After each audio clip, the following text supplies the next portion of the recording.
Morning my dear students, कैसे हो? बिल्कुल बढ़िया, मजे में हो।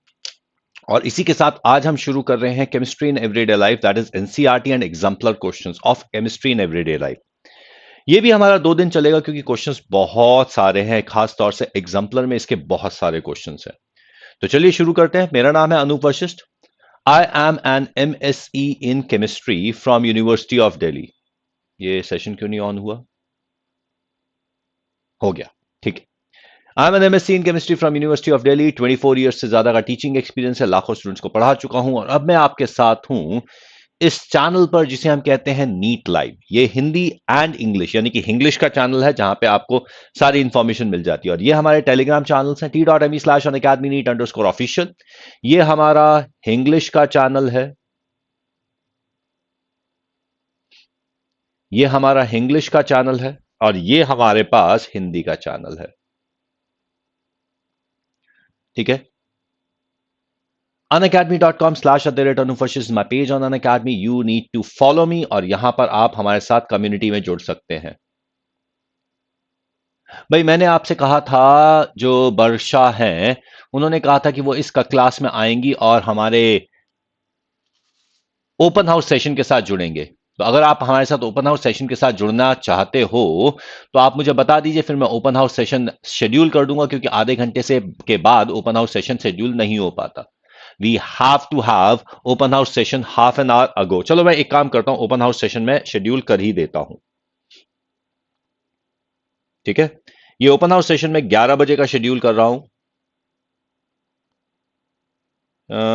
या फिर एक काम करते हैं, हम ओपन हाउस सेशन शेड्यूल कर देते हैं 10:55 का, 55।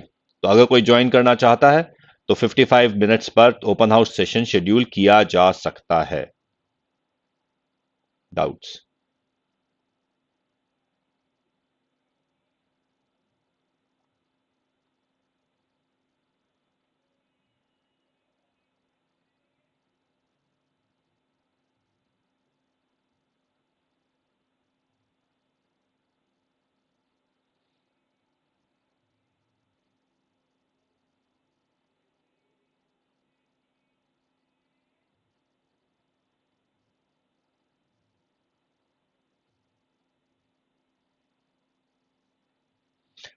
10:55 का ओपन हाउस सेशन है। आप हमारे साथ जुड़ सकते हैं, ज्वाइन कर सकते हैं और अपनी कोर क्लास, अपने डाउट्स क्लियर कर सकते हैं।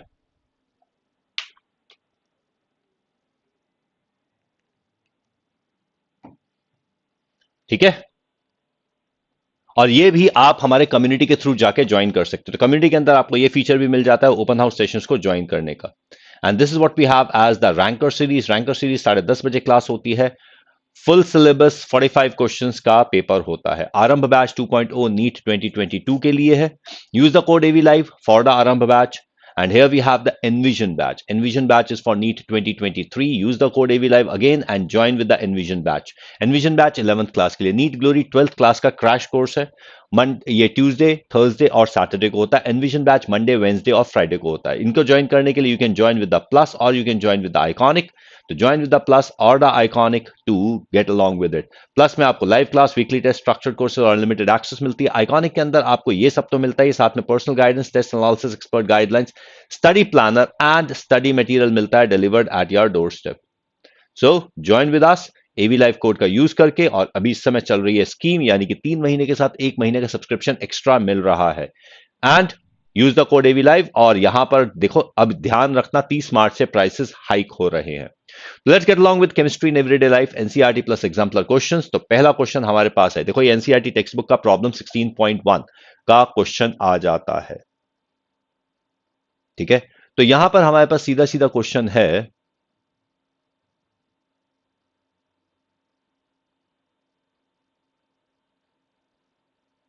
क्वेश्चन बहुत सीधा सीधा सा है। क्वेश्चन ये कहता है कि क्यों हमें, जो भी हमें डॉक्टर दवाई देता है तो हमें वो बिना रिकमेंडेशन के क्यों नहीं लेनी चाहिए। ठीक है। Sleeping pills are recommended by doctors to the patient suffering from sleeplessness, but it's not advisable to take its doses without consultation with the doctor. Doctor. और उसका सीधा सीधा रीजन ये है कि जब हम स्लीपिंग ड्रग्स की बात करते हैं तो they are neurological drugs which affect the functioning of the brain.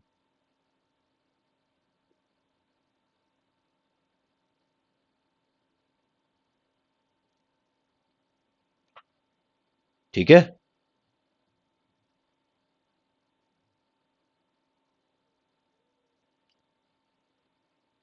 तो इसीलिए ये दवाइयां कभी भी नहीं लेनी चाहिए बिना डॉक्टर की प्रिस्क्रिप्शन से, because these are they have neurological effects and the doses need to be decided by the doctor. Okay.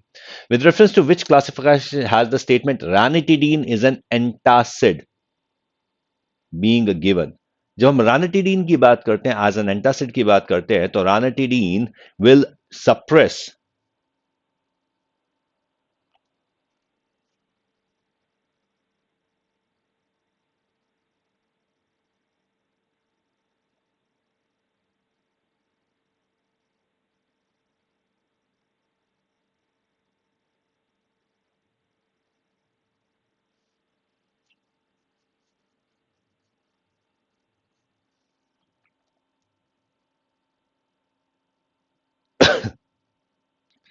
ranitidine suppresses the formation of acid.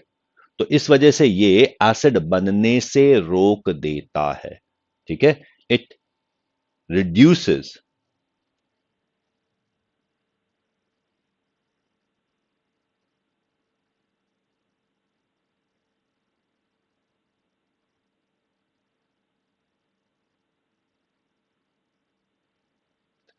ठीक है,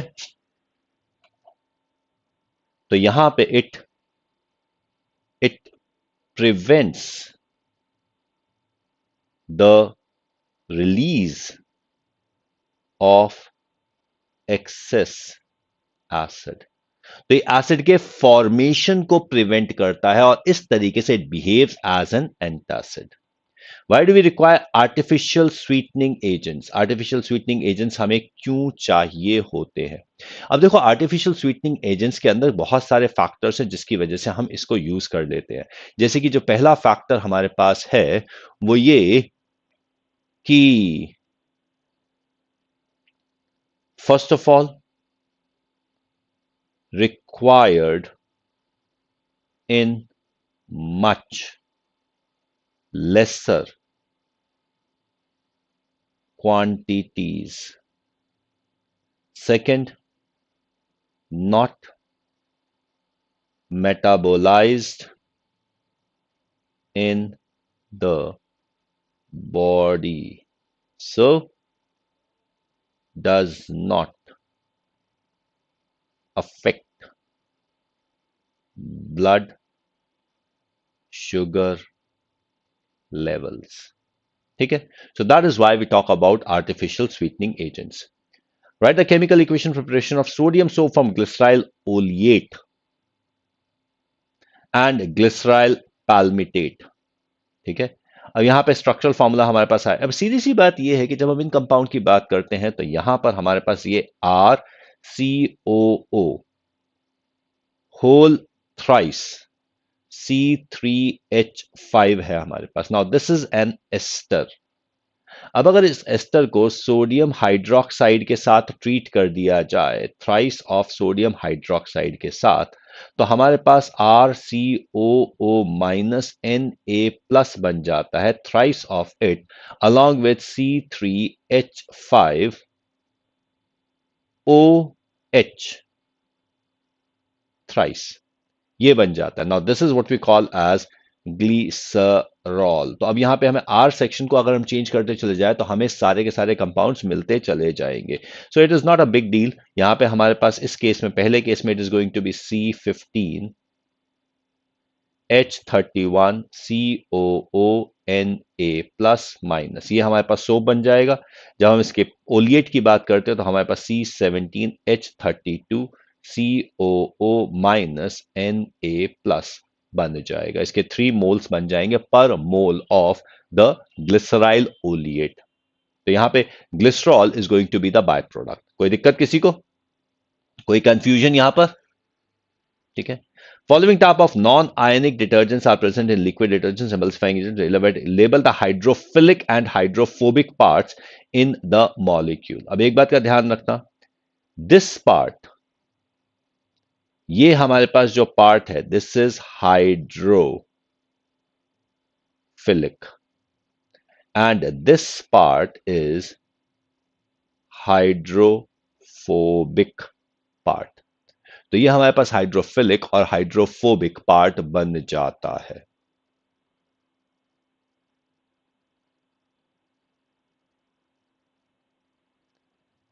इज दैट क्लियर? तो ये हमारे पास हाइड्रोफिलिक और हाइड्रोफोबिक पार्ट बन जाता है। Identify the functional group, this part is ether and this part obviously is alcohol. Why do we need to classify difference in different ways? To make it more appropriate for different class of people. Because doctors के लिए अलग classification appropriate है, pharmacist के लिए अलग classification appropriate है, अगर हम गवर्नमेंट की बात करते हैं तो उनके लिए अलग क्लासिफिकेशन अप्रोप्रिएट है, और अगर हम अपनी बात करते हैं तो अलग classification.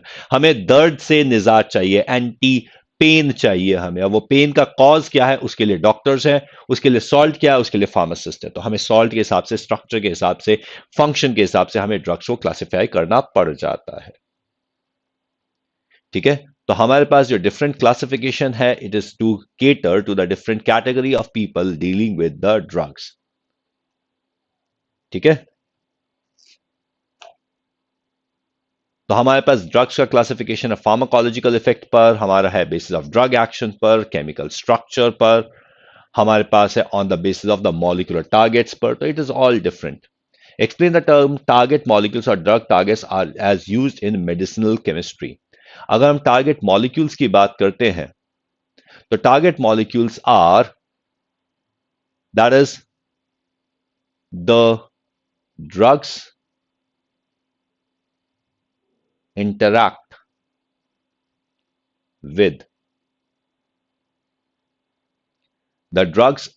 with biomolecules such as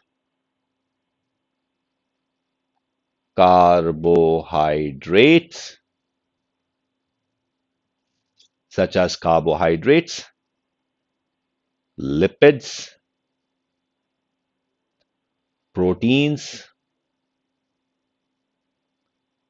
and nucleic acids. Now these are what we call as the target molecules या drug targets जो मेडिसिनल केमिस्ट्री में यूज होते हैं। कौन से मॉलिक्यूल पे जाके ड्रग अफेक्ट करेगा, तो that is what we have as target molecules. Name the macromolecules, these are chosen as targets. अभी अभी मैंने बता दिया, carbohydrates, lipids, proteins, nucleic acids. तो those are drug targets. Proteins, carbohydrates, lipids, and nucleic acids. ठीक है। Why should not medicines be taken without consulting doctors? Because हमें नहीं पता होता the cause of our ailments, because we do not know the cause of ailments. ठीक है, पहली चीज हमें कॉज नहीं पता। दूसरा, the doses is not clear. हम बहुत कुछ गलत कर सकते हैं। हम हो सकता है दो ड्रग्स ऐसी ले ले जिनके अंदर सॉल्ट सेम है, तो सॉल्ट का जो कंसंट्रेशन वो ज्यादा हो जाए। जैसे कि हम नॉर्मल बात करते हैं पैरासिटामोल की, हमें ये भी नहीं पता होता कौन कौन सी दवाइयों में कौन कौन से कौन कौन सी दवाइयों में पैरासीटामोल है, अगर हम दो दवाइयां एक साथ ले लेते हैं, then in that case there is a possibility कि हमारे पास पैरासीटामोल की जो क्वांटिटी है वो एक्सेस हो जाए। ठीक है, doses is not clear, composition is not clear. अब अगर आप कहते हैं, अगर हमें यह पता हो कि हमें कौन सी एलिमेंट से हो गया और हमें पता है कि कितनी डोज लेनी है, अगर हमें यह पता है कि इसका कॉम्पोजिशन क्या है, तो भैया आप डॉक्टर है ना फिर।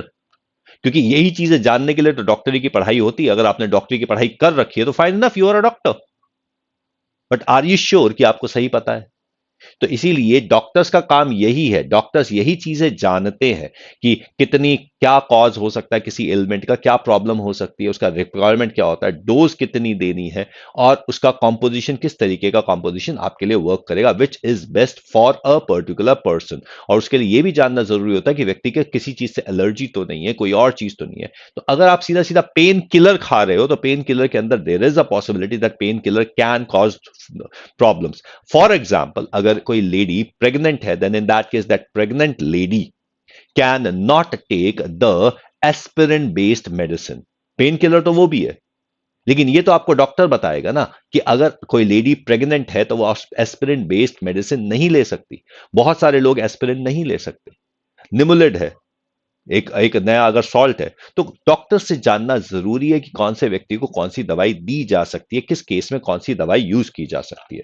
तो दैट इज अ कंपल्शन। तो that is why never medicine should not be taken without the consultancy from the doctor. Define the term chemotherapy, the use of chemicals in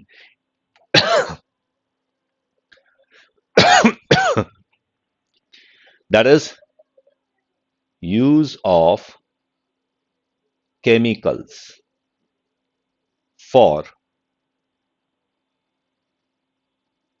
therapeutic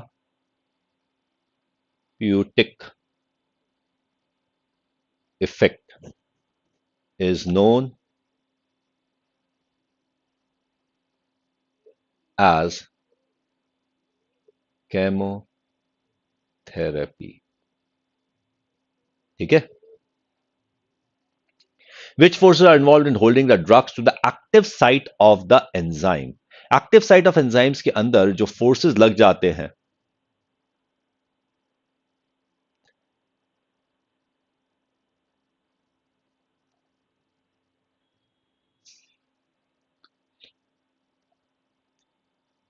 that could be covalent bond और it could be hydrogen bond. So these are the interactions which can hold the drug and enzyme.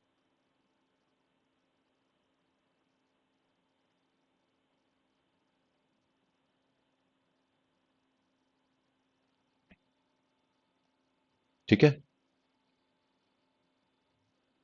While antacid and anti-allergic drugs interfere with the functioning of histamines, why do they do not interfere with the function of each other? They do not interfere with the functioning of each other. बेटा ये वाला जो हमारा chapter है, that is more like the medicines. Chemistry deals with the treatment of disease using chemicals is known as chemotherapy. बेटा सुनिधि, हमारे पास NCERT की exact statement है तो हम उसको यूज कर सकते हैं। ठीक है? केमोथेरेपी पर्टिकुलरली नहीं बेटा, केमोथेरेपी सब कुछ है, वो केमोथेरेपी ऑफ कैंसर है। यानी कि treatment of cancer with drugs is known as chemotherapy of cancer, not necessarily chemotherapy. वो अलग बात है कि केमोथेरेपी जब हम यूज करते हैं तो कैंसर के लिए बहुत ज्यादा इस्तेमाल किया जाता है इस टर्म को, but that doesn't mean it is use only for cancer. ठीक है? Is this clear? कोई confusion? Okay.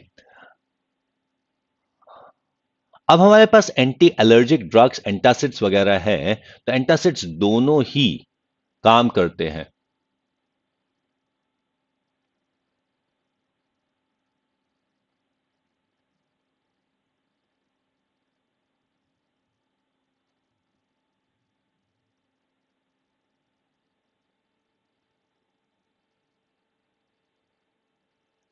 Because they work on different receptors. ठीक है? They work on a different receptor, something like female marry the males, but the males of different species do not compete with each other because a particular female will marry the male of the same species. उसी तरीके से यहां पर हमारे पास जब इनके receptor और drug action की बात होती है, उनके रिसेप्टर्स डिफरेंट होते हैं, तो इस वजह से उनके अंदर कोई किसी तरीके का प्रॉब्लम आती नहीं है. Low level of noradrenaline is the cause of depression. What type of drugs are needed to cure this problem? यहां पे अगर हमारे पास नॉर एड्रेलिन ड्रग्स की बात करते हैं, तो यहां पर हमारे पास है noradrenaline is one of the neurotransmitters that plays a role in mood changes. If the level of noradrenaline is low, तो सिग्नल सेंडिंग कैपेसिटी कम हो जाती है. ऐसी सिचुएशन में एंटी डिप्रेसेंट ड्रग्स दिए जाते हैं. Antidepressant drugs are given. Antidepressant drugs are required. ठीक है? और यहां पर अगर हम एंटी डिप्रेसेंट ड्रग की बात करें, तो एक इप्रोनियाजिड, वी हैव इप्रोनियाजिड. अब देखो बेटा, एक बात का ध्यान रखना, यहां पर ये जब हम इस एनसीईआरटी की बुक की बात करें, तो ये किताबें, ये ड्रग्स जाके मेडिसिन में ढूंढना शुरू मत कर देना और अपनी मर्जी से ये दवाइयां लेना शुरू मत कर देना, क्योंकि ये दवाइयां न्यूरोलॉजिकल मेडिसिन हैं और ये नेगेटिव इफेक्ट कर सकती है. ये व्यक्ति को लेथार्जिक बना सकती हैं, उसको डिप्रेस्ड और ज्यादा कर सकती हैं, या और ज्यादा एक्टिव कर सकती हैं, या ये I don't know whether they are addictive और नॉट, बट ये प्रॉब्लम कर सकती है. और एक फिनेल्जाइन हमारे पास दूसरा है.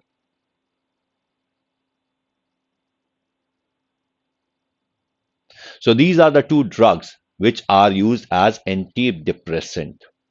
What is the meant by broad spectrum antibiotic? Broad spectrum antibiotic का सीधा सीधा मतलब है कि these are the drugs which work on variety or broad range of organisms. यानी कि they are able to act on the gram positive as well as gram negative bacteria. ठीक है? Broad spectrum variety मतलब they are able to act on a wide range of microorganism. So that's what we call as broad spectrum antibiotic. यहां पे कहा जा सकता है they act on gram positive and gram negative bacteria. Gram positive and gram negative bacteria दोनों पर act करते हैं, तो इसे ब्रॉड स्पेक्ट्रम एंटीबायोटिक कहते हैं. How do antiseptics differ from disinfectants? Antiseptic are applied on living tissue and disinfectants are applied on inanimate object, यानी कि इनएनिमेट ऑब्जेक्ट्स. ठीक है? Disinfectants are much stronger. ठीक है? आप बहुत सारे एग्जांपल्स ले सकते हैं, और कई बार हमारे पास एक ही चीज को डिफरेंट एग्जांपल, डिफरेंट कंसंट्रेशन में अगर हम ले लेते हैं, तो डिफरेंट कंसंट्रेशन के अंदर ये डिसइंफेक्टेंट बन जाता है या फिर एंटीसेप्टिक बन जाता है.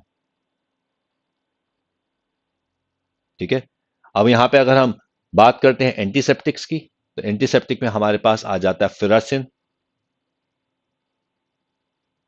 हमारे पास आ जाता है सफ्रामाइसिन,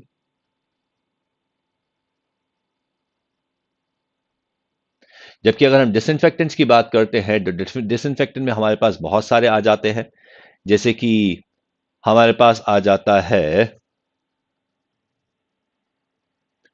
क्लोरीन, हो सकता है सल्फर डाइऑक्साइड, हो सकता है क्लोरीन, सल्फर डाइऑक्साइड, फिनॉल. तो these can be worked as disinfectants. Cimetidine and ranitidine, they are better antacid because they reduce the production of acid, they reduce the production of acid. ठीक है, while sodium hydrogen carbonate या magnesium और aluminium hydroxide की बात करते हैं तो these neutralize the acid produced. ठीक है, and if they neutralize more of the acid produced, then in that case they can even lead to production of more acid, so they are more harmful. Name a substance which can be used as antiseptic aid disinfectant. You have phenol.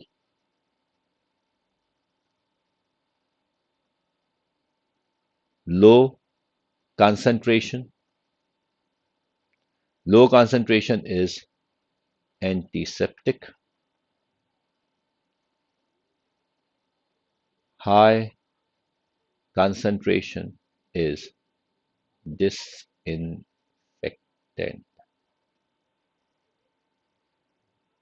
ठीक है. What are the main constituents of Dettol? Dettol के constituents आपको बड़े आराम से दे रखे हैं. I think that is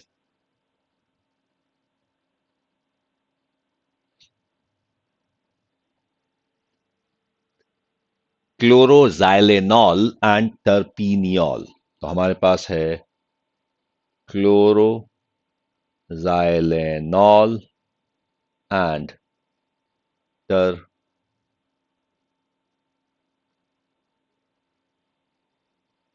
terpeniol. So that's what we have as constituents of Dettol. What is tincture of iodine? Tincture of iodine is 2 to 3% iodine in alcohol. What are its uses? It's applied on wounds. Iodoform is also used. Wounds. Boric acid use किया जा सकता है. What are food preservatives? हम food preservatives की बात करते हैं. Food preservatives are the substances which prevent the chemicals which prevent the spoilage of food.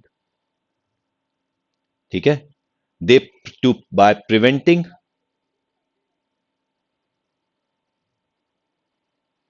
microbial growth. ठीक है, कुछ एक एंजाइम फंक्शनिंग कर देते हैं. अब यहां पे अगर हम इंपॉर्टेंट की बात करें तो sodium benzoate, table salt, sugar, vegetable oil, ये सब के सब फूड प्रिजर्वेशन में यूज कर लिए जाते हैं. Why is use of aspartame limited to cold foods and drinks? Because it decomposes at cooking temperatures. तो कुकिंग टेम्परेचर पे एस्पार्टेम डिकम्पोज हो जाता है, तो इसीलिए ये सिर्फ कोल्ड ड्रिंक्स और कोल्ड फूड पर ही रह जाता है. आर्टिफिशियल स्वीटनिंग एजेंट्स कौन से हैं? Which are used to sweeten the food. ठीक है,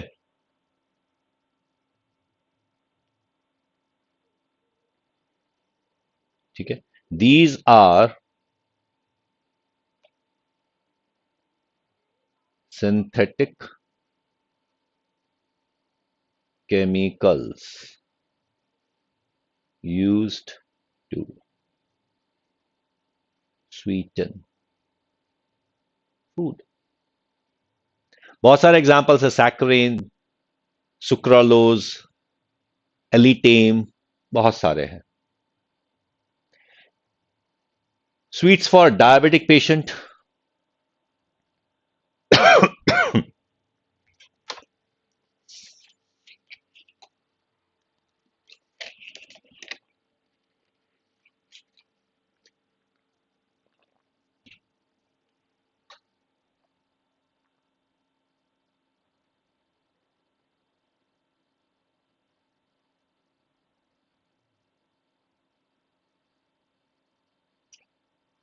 हमारे पास एस्पार्टेम हो सकता है या फिर सुक्रालोस हो सकता है.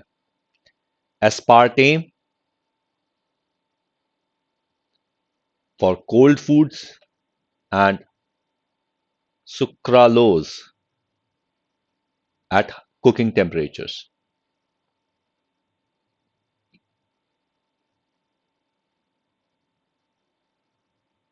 ठीक है?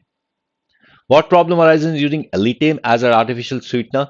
It is a very high potency sweetener. ठीक है? It is a very high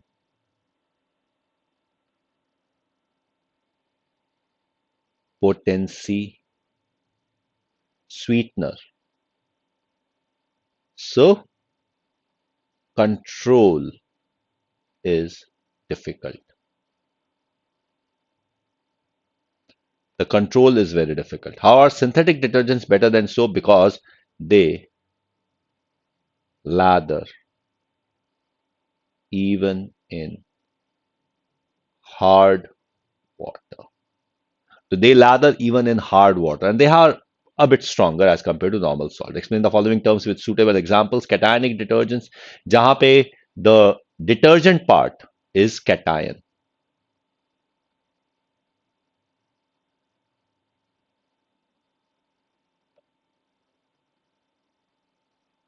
ठीक है? Most often these are ammonium. ठीक है? Anionic detergents, they are more like sulfonates.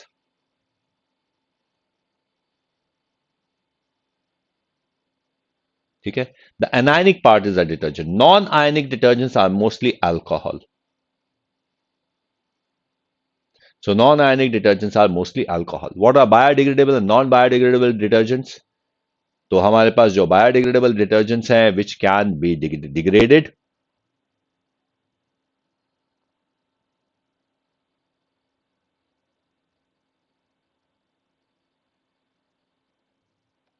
ठीक है?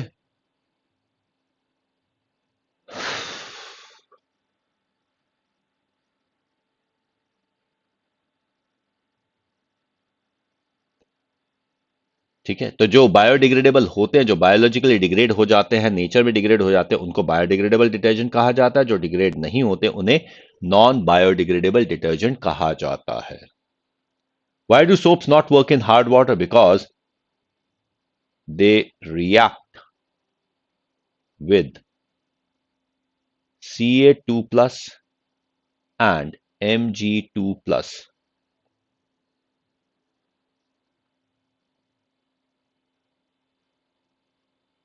Present in hard water to form insoluble scum. ठीक है? तो they form insoluble scum. Can you use soap and synthetic detergents to check the hardness of water? Soaps, yes. Synthetic detergents, no. Because they lather with both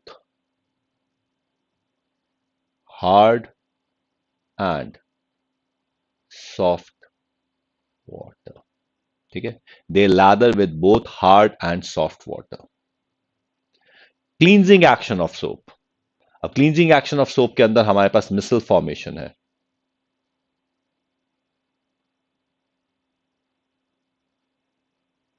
तो soap is able to form the micelle. तो यहां पे cleansing action of soap आ जाता है. If water contains dissolved calcium hydrogen carbonate out of soap and synthetic detergent, which will be used for cleaning clothes? Synthetic detergents. Because soap is going to form insoluble scum. ठीक है? Label the hydrophobic and hydrophilic and hydrophobic parts in the following compounds. This part is hydrophilic and this part is hydrophobic. ठीक है? Same here. This part is hydrophilic and this part is hydrophobic. Any confusions, anybody? So that's what we have as hydrophilic and hydrophobic part. Which of the following statement is not correct? Some antiseptics can be added to soaps. Yes, some antiseptics can be added to soap, bithionol.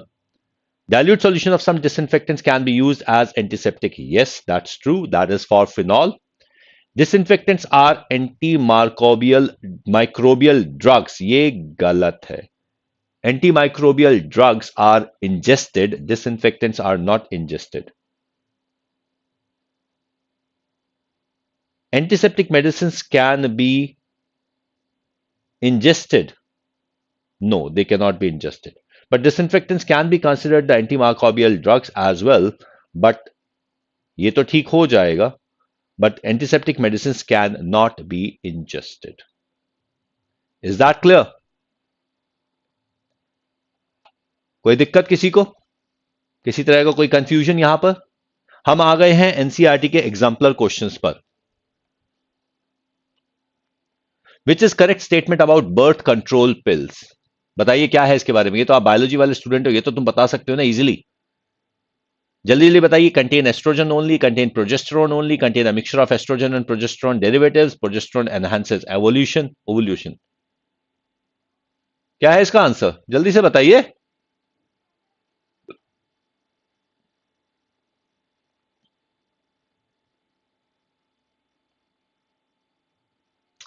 They contain a mixture of estrogen and progesterone derivatives. Progesterone does not enhance ovulation, it blocks ovulation. Which statement about aspirin is not true? Aspirin belongs to narcotic analgesic. अब aspirin का structure क्या है हमारे पास? Aspirin का ये structure है.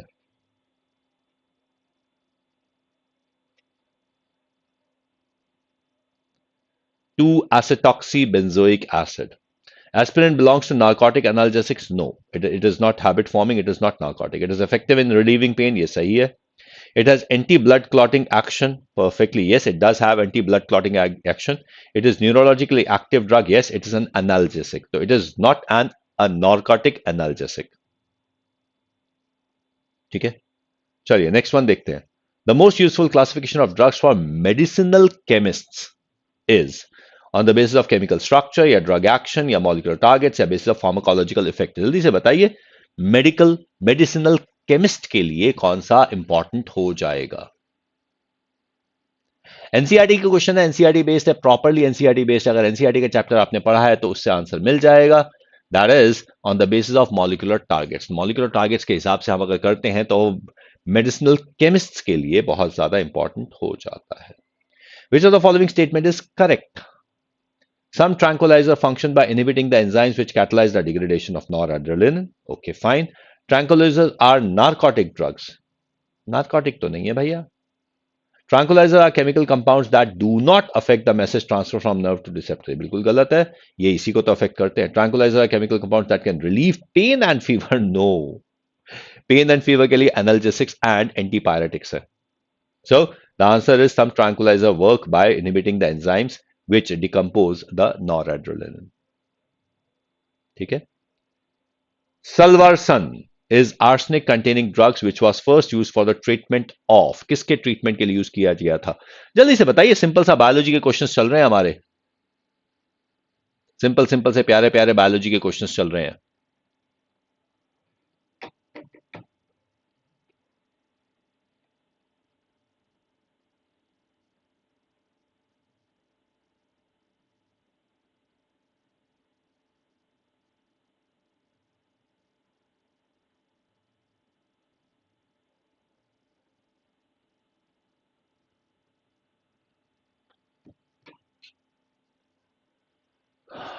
Open house session अब से 5 मिनट के बाद शुरू होगा.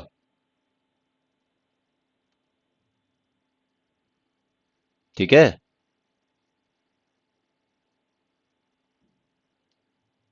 Of course, it was used in the treatment of syphilis. Gram positive और gram negative bacteria, narrow spectrum antibiotic is active against gram positive और gram negative bacteria only, single organism और one disease, both gram positive, both तो है नहीं, ठीक है। लेकिन हाँ, ग्राम पॉजिटिव या ग्राम नेगेटिव बैक्टीरिया के लिए इफेक्टिव हो जाता है, दोनों के साथ एक साथ नहीं होता, वो ब्रॉड स्पेक्ट्रम एंटीबायोटिक हो जाता है। The compound that causes general antidepressant action on the central nervous system belongs to the class of general antidepressant action, ठीक है। एंटीहिस्टामाइन तो नहीं है, नार्कोटिक एनाल्जेसिक भी नहीं है, एनाल्जेसिक भी नहीं है, इट इज ट्रैंक्विलाइजर, ठीक है। कोई दिक्कत? Tranquilliser cause general antidepressant action.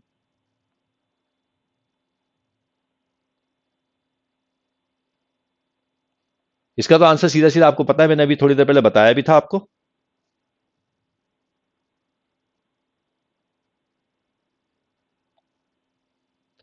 That is bithionol is used to add it to soap to impart antiseptic properties. इक्वानिल, इक्वानिल क्या है? आर्टिफिशियल स्वीटनर तो है नहीं, एंटीहिस्टामाइन भी नहीं है, एंटीफर्टिलिटी नहीं है, I think it is a tranquilliser, am I right? Yes, Equanil is a tranquilliser. किसी को कोई दिक्कत?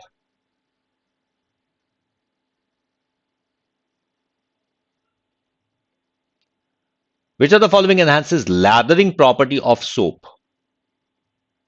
जल्दी से बताइए ना, किससे हम सोप में और ज्यादा लादर क्रिएट कर सकते हैं? याद है आपको? पता है कौन सा होगा?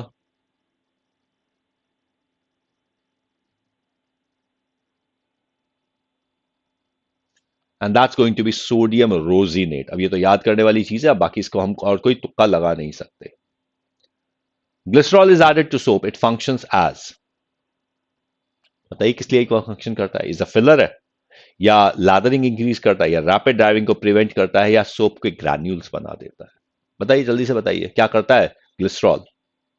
मतलब glycerol is a by product of soap industry and it is again added to soap to prevent rapid drying, कि this keeps the soap prevent from drying, यानी कि शेविंग फोम में मोस्टली ग्लिसरॉल इसीलिए यूज किया जाता है। Which of the following is an example of liquid dishwashing detergent? Liquid dishwashing detergent is the non-ionic detergent.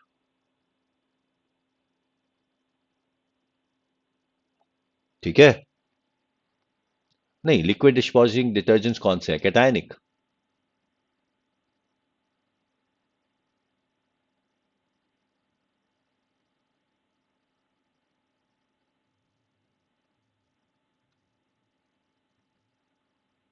ठीक है, these are liquid dishwashing are non ionic.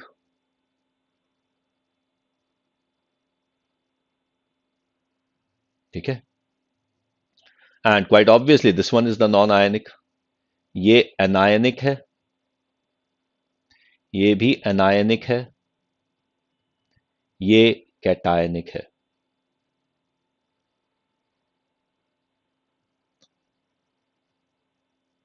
ठीक है, कोई problem? Polyethylene glycols are used in preparation of which type of detergents? Polyethylene glycol। भाई हम room को on कर रहे हैं, किसी ने कुछ पूछना है तो पूछ लीजिए।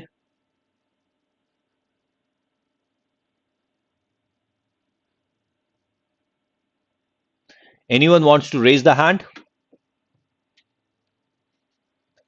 हमने माइक ऑन कर दिया है, किसी ने रेज हैंड? JOT, जॉट यहां पर है।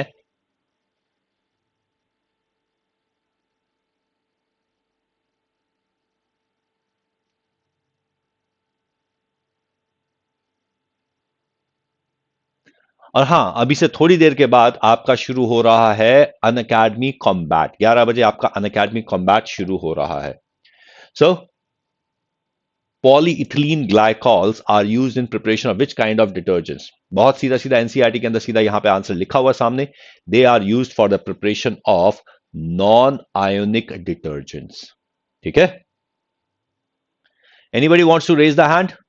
कर लीजिए रेज हैंड अगर हमसे बात करनी चाहते हो तो। और यहां पर अगर यहां पे जो YouTube के स्टूडेंट्स हैं अगर वो भी बात करना चाहते हैं तो we can actually have a two way communication in the real time. ठीक है. Which of the following is not a target molecule for drug function in body.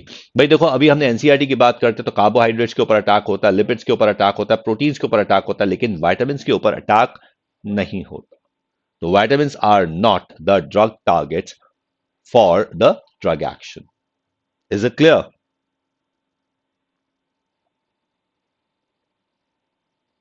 Which of the following statement is not true about enzyme inhibitors? Enzyme inhibitors के लिए कौन सी statement सही नहीं है? They inhibit the catalytic activity of the enzyme. That is true. They prevent binding of the substrate. That also can be true. Generally, a strong covalent bond is formed between an inhibitor and an enzyme. Not necessarily. Hydrogen bond भी बन सकता है, जरूरी नहीं है कि हमेशा strong covalent bond ही बने. ठीक है. दे कैन बी कॉम्पिटेटिव और non competitive. That is what is true. Which of the following chemicals can be added for sweetening of the food items at cooking temperature? ये important है. And does not provide calories. ठीक है. Sucrose provides calories तो ये हम add नहीं करेंगे. Glucose provides calorie ये यूज नहीं करेंगे. Aspartame decomposes. तो एस्पार्टेम यूज नहीं होगा. And then we have sucralose. So sucralose is capable of being added at the cooking temperature. So sucralose can be used. अभी तक किसी ने भी हैंड रेज नहीं किया.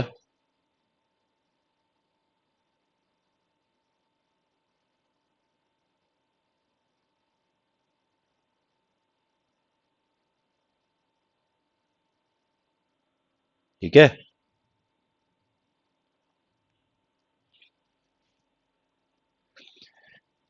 Fine. Which of the following will not enhance nutritional value of food? Minerals, they will. Vitamins will. Amino acid will. Artificial sweeteners will not. Because they are not metabolized in the body. किसी को कोई confusion? किसी को कोई problem?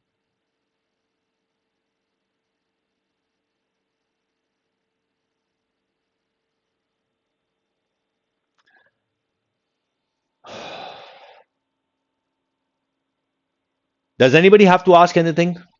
अब NCERT के exemplar question या multiple correct questions हैं that we can do letter.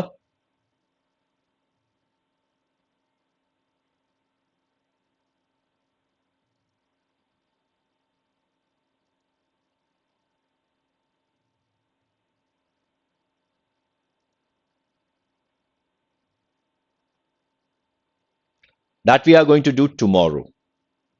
ओहो ये आ गया. पारुल, सिद्धिका, दोनों को हमने इनवाइट कर दिया है. जो भी बात करना चाहे कर सकते हैं. पारुल अपना वो रिमूव करो म्यूट को.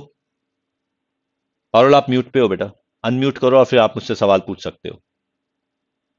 Hello sir. हाँ बेटा पारुल बोलो. Good morning sir. Good morning बोलो. सर मुझे एग्जाम को लेके उसके सिलेबस को लेके थोड़ी डाउट थे इसलिए मैंने बोलो क्या डाउट है. राइज किया. बोलो क्या डाउट है.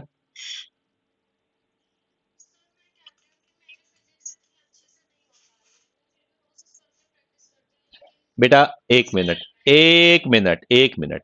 अगर आप पापा से पूछोगे पापा खाना कैसे अच्छा बनता है तो वो क्या जवाब देंगे? हाँ.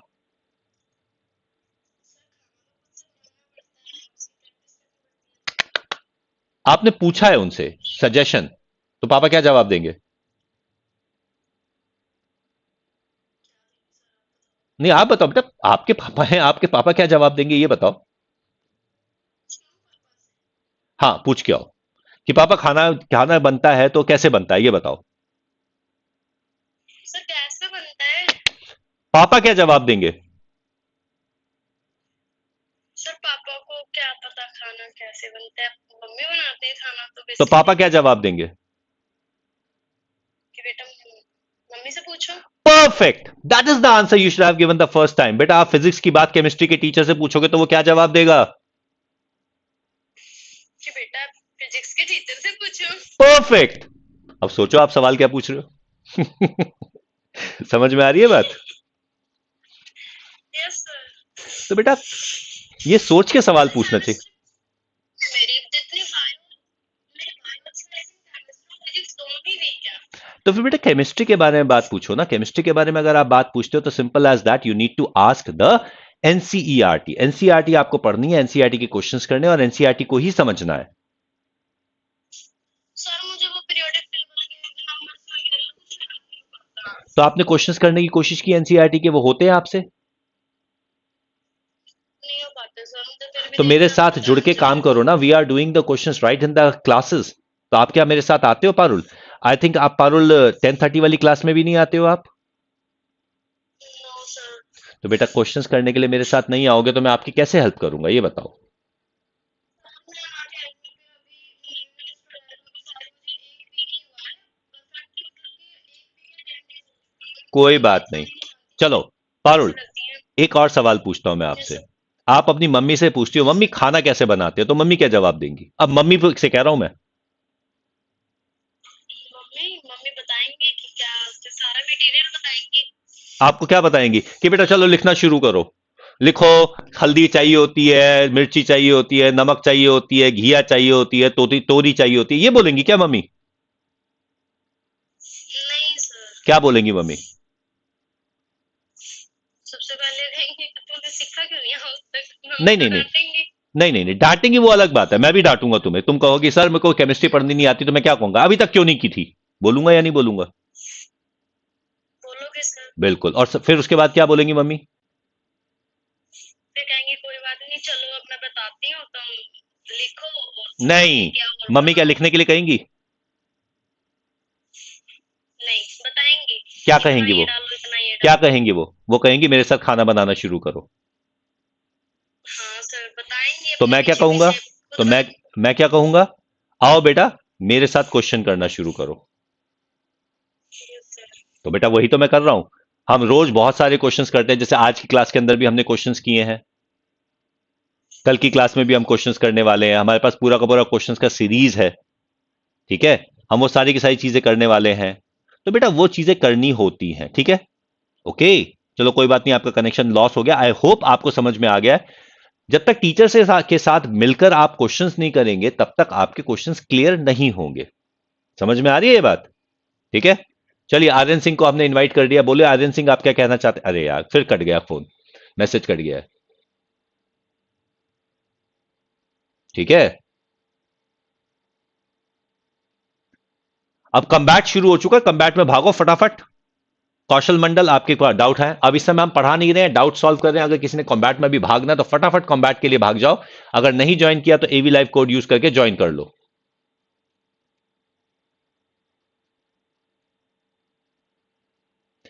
कमलेश कुमार कमलेश पूछ रहे हैं कि खाना बनाने में केमिस्ट्री लगता है? यस बेटा, खाना बनाने में प्रॉपर केमिस्ट्री लगता है और इसे फूड केमिस्ट्री कहा जाता है। आर्यन सिंह बेटा क्या पूछना चाहते हो पूछो। अपना पहले सबसे पहले तो म्यूट पे से हटाओ। चलिए म्यूट पे से हटाइए और पूछिए। आर्यन म्यूट कर रखा है आपने? हाँ अब बोलो। Sir centre of gravity explain कर दीजिएगा। हे भगवान तेरो नाम गूंज रहा है सकल जहान। यार ये मेरे को किससे कैसे समझाऊं लोगों को कि भाई मैं केमिस्ट्री का टीचर हूं, मुझसे फिजिक्स क्यों पूछ रहे हो आर्यन? भाग गया। क्यों भाग गए भाई? सेंटर ऑफ ग्रेविटी एक्सप्लेन कर दो। क्या करते हो भाई?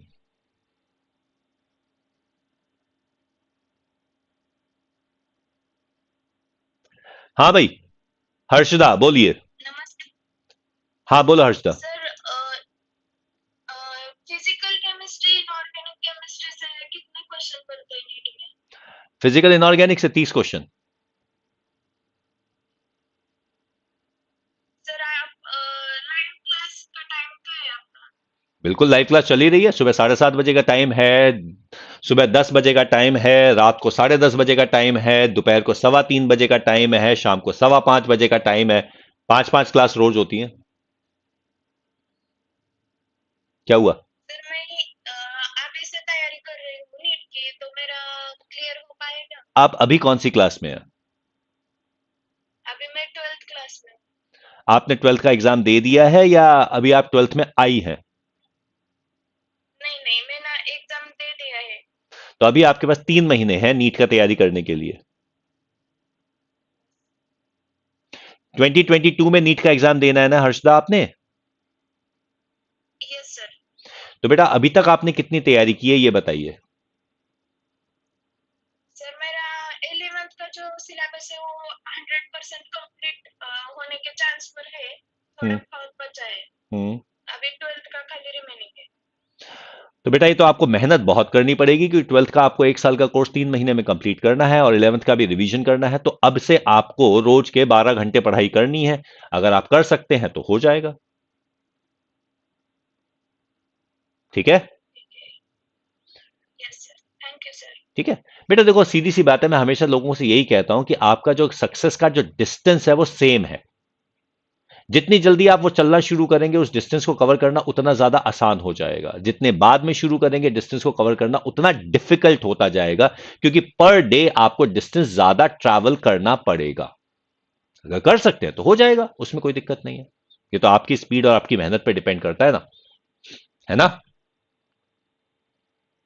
कोई यस सर। कंफ्यूजन किसी को? ठीक है Harshada? Yes, thank you sir. Okay बेटा, और किसी ने कुछ पूछना है?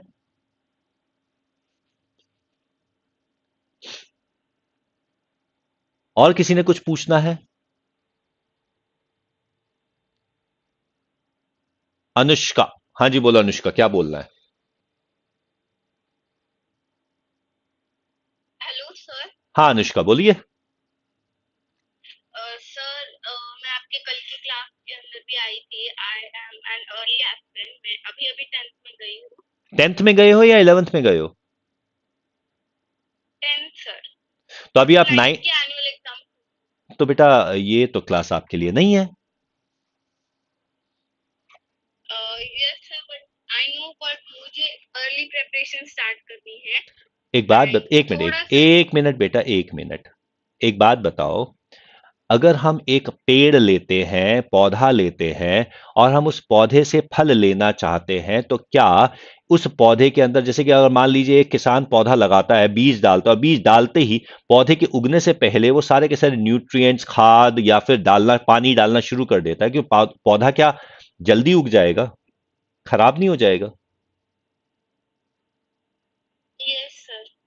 तो बेटा अभी आप पहले अपने 9th क्लास का बेस बहुत स्ट्रांग कीजिए, 10th क्लास का कोर्स थॉरोली प्रॉपरली कंप्लीट कीजिए, और फिर अगर आपका 10th क्लास का कोर्स जल्दी खत्म हो जाता है तो आप धीरे धीरे 11th में चलिए। ठीक है? Okay you have to go slow. अगर एकदम से अभी आप 11th 12th का कोर्स करने लगेंगे, तो then in that case there is a possibility कि आप कंफ्यूज हो जाएं, और फिर हो सकता है कि आप सुपरफिशियली, यानी कि ऊपर ऊपर से तो आप पढ़ लें लेकिन आपको समझ में ना आए। ठीक है?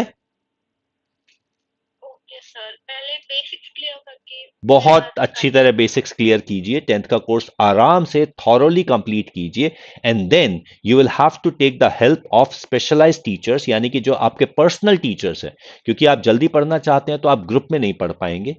फिर आपको पर्सनल टीचर्स से पढ़ना पड़ेगा, जो कि आपको सही तरीके से गाइड कर सके, आधी अधूरी जानकारी ना देके सही जानकारी आपको 10th 9th के साथ लिंक करके उन चैप्टर्स के साथ एक्सटेंड कर सके। जैसे कि 10th के अंदर बायो वो है, ऑर्गेनिक केमिस्ट्री में कार्बनिक, कार्बन एंड इट्स कंपाउंड्स, तो कार्बन एंड इट्स कंपाउंड्स के अंदर आपको अगर 10th के अंदर नॉमेनक्लेचर पढ़ा दिया जाए तो वो अच्छा रहेगा, लेकिन उससे ज्यादा अगर कुछ पढ़ाने की कोशिश की गई तो आप कंफ्यूज हो जाओगे। मेटल्स नॉन मेटल्स आपका चैप्टर है, मेटल्स नॉन मेटल्स के अंदर एक्सट्रैक्शन अगर आपको प्रॉपरली करा दिया जाए तो वो अच्छी बात होगी। ठीक है? तो जैसे पीरियोडिक टेबल है, पीरियोडिक टेबल के अंदर थोड़ा सा और एक्सटेंड कर दिया जाए, वो अच्छा हो जाएगा। यानी कि जो चीजें 10th में हैं उसको अगर आगे एनहांस कर दिया जाए तो that is going to be beneficial for you.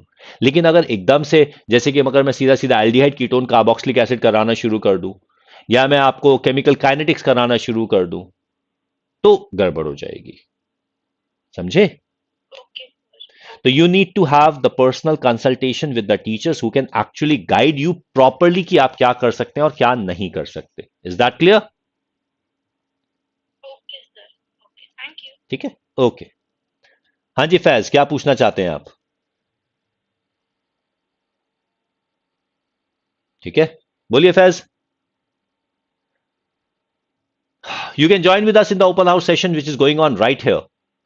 इसके लिए आपको कम्युनिटी ज्वाइन करना होगा, मुझे फॉलो करना होगा और ओपन हाउस सेशन में आ जाइए आप. और हाँ, जब तक फैज अहमद कुछ नहीं पूछते तब तक मैं आगे के सेशन बता देता हूं. नीट यूजी के प्राइस बहुत जल्दी हाइक होने वाले हैं और अगर आप जल्दी से जल्दी ज्वाइन कर लें तो ज्यादा अच्छा होगा. हाँ फैज बोलिए. Good morning sir. Good morning Faiz, बोलो. मैं अभी 11th में हूँ और मैं 12th में अभी जा रहा हूँ. ठीक है, तो मेरा बैच स्टार्ट होने जा रहा है 4 अप्रैल से. ठीक है, तो सर मैं ये जानना चाह रहा हूँ कि जो 2023 में एग्जाम होंगे उसमें फर्स्ट टर्म और सेकंड टर्म दोनों एग्जाम होंगे. बोर्ड की बात कर रहे हो या नीट की बात कर रहे हो? सर मैं बोर्ड की बात कर रहा हूँ. उसके बेटा साथ बोर्ड साथ के मैं बारे में तो NEET बोर्ड से की तरफ डिसीजन आएगा ना. I am not the board teacher.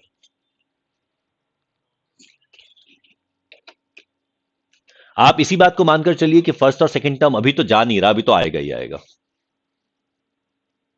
अभी इतनी जल्दी तो पॉलिसी दोबारा बदलेगी नहीं.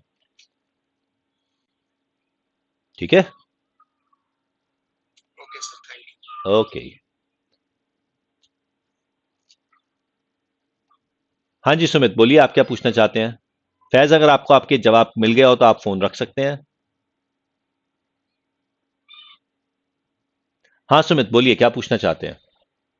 और हाँ, इस टेलीग्राम चैनल के साथ जरूर जुड़ जाइएगा. t.me/unacademyneet_official and t.me/unacademyneet_विजय. अभी सुमित ने फिर से फोन रख दिया है क्योंकि इससे आपको सारी इंफॉर्मेशन मिल जाती है. और ये है हमारा unacademy.com/@अनुप वशिष्ठ. यहां से आप जुड़ सकते हैं, फॉलो कर सकते हैं कम्युनिटी से और ओपन हाउस से. और साथ ही साथ आज की क्लास के नोट्स भी आपको यहीं से मिल जाएंगे. ठीक है. रैंकर सीरीज हमारी 10:30 बजे होती है जिसमें हम फुल सिलेबस के कोर्स के क्वेश्चंस करते हैं. आरंभ 2.0 बैच है. This is a Hindi medium batch. Full syllabus. Envision is for 11th and NEET glory is for 12th crash course. चलिए अब सारे के सारे यहां से हट चुके हैं तो we can end the open house session. Like को करते चले जाइए.